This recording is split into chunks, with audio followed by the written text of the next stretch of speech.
السلام علیکم۔ آج ہم پڑھیں گے درخت کی گواہی۔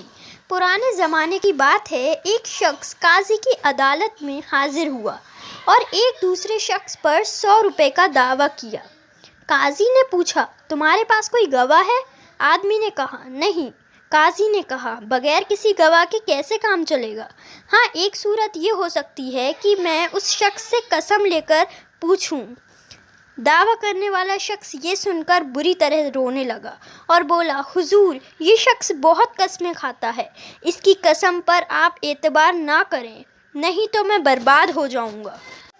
قاضی نے جب اس آدمی کو بری طرح روتے دیکھا تو وہ سمجھ گیا کہ اس کا دعویٰ سچا ہے، لیکن مشکل یہ تھی کہ وہ بغیر کسی گواہ کے فیصلہ بھی نہیں دے سکتا تھا۔ اس لیے اس نے پورا حقیقت جاننے کی کوشش کی۔ دعویٰ کرنے والے نے بتایا، حضور، یہ میرا پرانا دوست ہے، اسے ایک بار کسی کام کے لیے 100 روپے کی اشد ضرورت تھی۔ یہ بہت پریشان تھا، اس نے اپنی پریشانی کا ذکر مجھ سے کیا۔ مجھے اس کی پریشانی جان کر بہت دکھ ہوا اور میں نے زندگی بھر کی کمائی، جو صرف 100 روپے تھی، اپنے کمر سے کھول کر اس کے حوالے کر دی۔ اس نے یہ رقم مجھ سے 1 مہینے کے وعدے پر لی تھی۔ افسوس، آج اس بات کو 4 مہینے ہو گئے ہیں، لیکن اس نے اب تک میرے روپے واپس نہیں کیے۔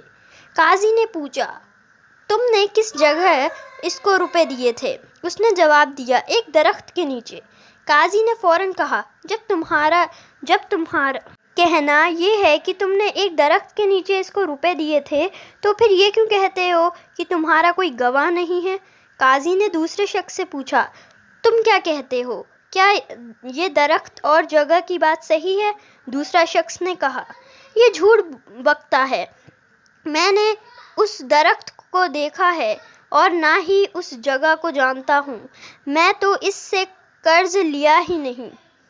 قاضی نے اس کی بات سن کر کہا، اچھا، تم یہیں بیٹھو۔ پھر دعویٰ کرنے والے شخص سے کہا، تم پریشان مت ہو، اس درخت کے پاس جاؤ اور اس سے کہو کہ تم کو قاضی نے بلایا ہے، چلو اور گواہی دو۔ قاضی کی بات سن کر دوسرا شخص مسکرانے لگا۔